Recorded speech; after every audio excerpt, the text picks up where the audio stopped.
Welcome back, everybody. I'm here to review Superman 2025. Before I begin, I apologize for the background.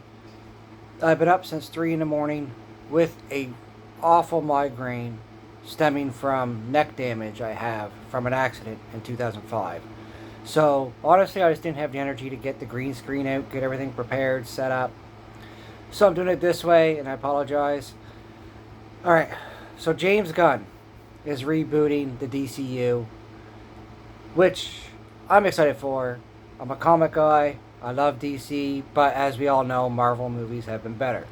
So, how is he doing with the beginning Superman? David Cornsweet, Rachel Brosnahan, and Nicholas Hoult take over the roles of Clark Kent, Superman, Lois Lane, and Lex Luthor. And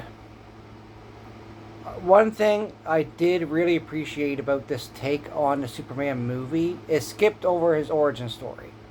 Because if you go in and watch a Superman, you know his story. His parents sent him to Earth from Krypton. We know all that. We didn't need another movie going over it. So this movie starts 3 years after Superman unveils himself to the world. So they know who Superman is now.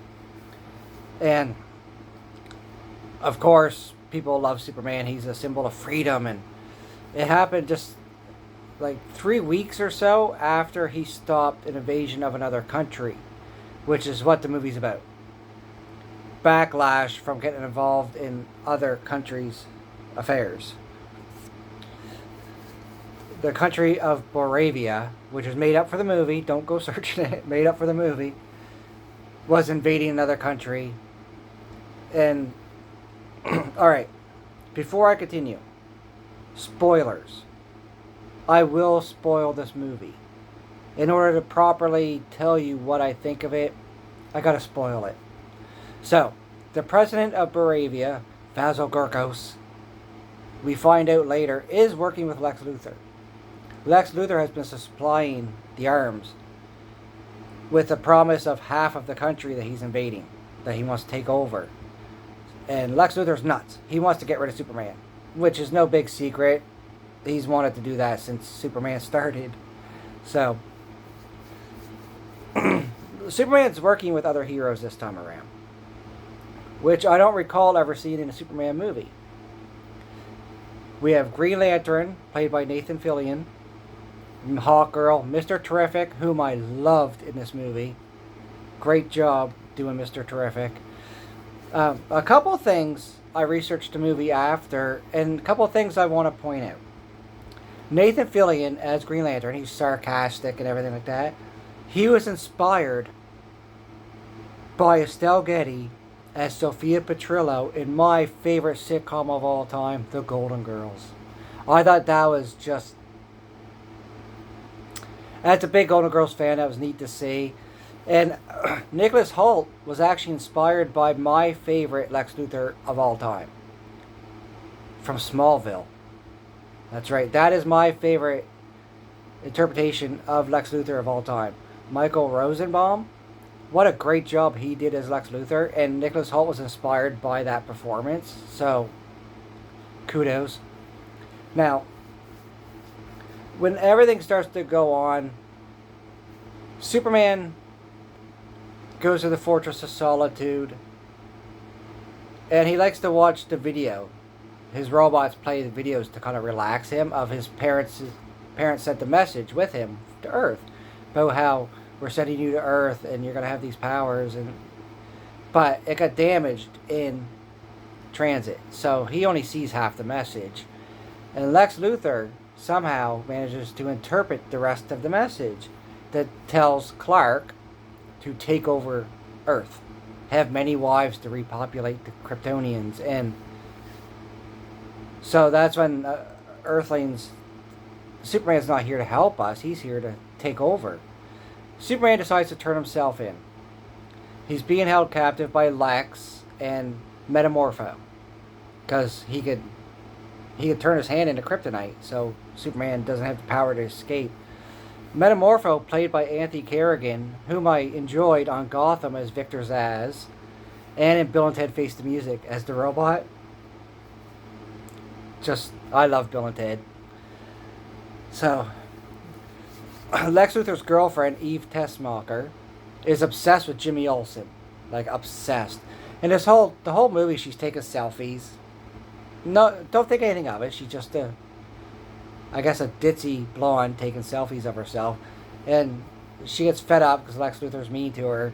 And says, I'm going to send Jimmy the evidence that Lex is working with the president of Moravia. And we see the picture, just a bunch of selfies. Like, don't think anything of it. Like, what the hell? Did she send her own pictures? No, she's smarter than she appears. In the background are the plans that Lex has. So they put it all together and realize he's working with the president of Moravia, whom gets killed by Hawkgirl. Hawkgirl kills the president. She's flying with him. He said, "You can't drop me because, like Superman, you have these values and ethics." And like she says, "I'm nothing like Superman," and drops him. The end. Like, that's the end of the guy. So people end up realizing Clark is there to help. Superman's here to help people. Clark and Lois have been dating on the down low for a while now.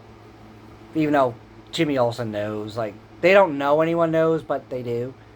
It's... As far as the movie goes itself, I like to point out Crypto, adorable.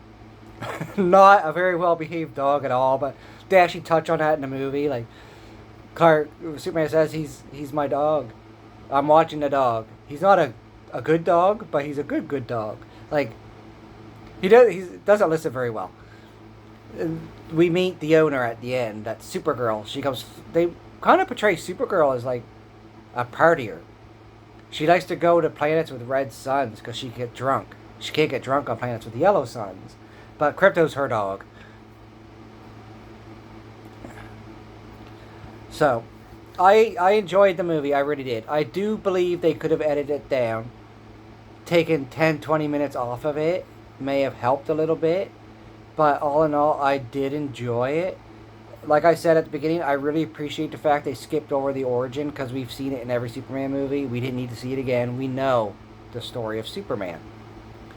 So I did enjoy this movie a lot. I'm very excited for the future of the DCU because James Gunn, first and foremost, is a fan of comic books. So he's going to put his heart into it, and I really appreciate stuff like that, as opposed to just, let's hire this writer to write a story who knows nothing about the source material.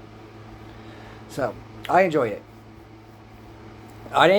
Like I said, I spoiled it. I didn't spoil everything, but I did spoil it. And I did enjoy Mr. Terrific, Green Lantern, Hawkgirl. I'm excited to see what the future brings for the DCU. I'm going to give this movie 4 Willows out of 5. I shouldn't say I may. I will rewatch it again. So my rating could change. It could go up or down, but I enjoyed it. David Corenswet did a good job as Clark/Superman. Maybe not the best Superman ever, because I did enjoy Henry Cavill. I liked him a lot. Tom Welling on Smallville. And I got to point out that Crypto the dog was mostly CGI. But, in parts, he was played by a real dog named Jolene. That I find odd, just because my wife's name is Jolene. So I thought that was a cute little touch. I also have a sister named Jolene, so that is kind of odd.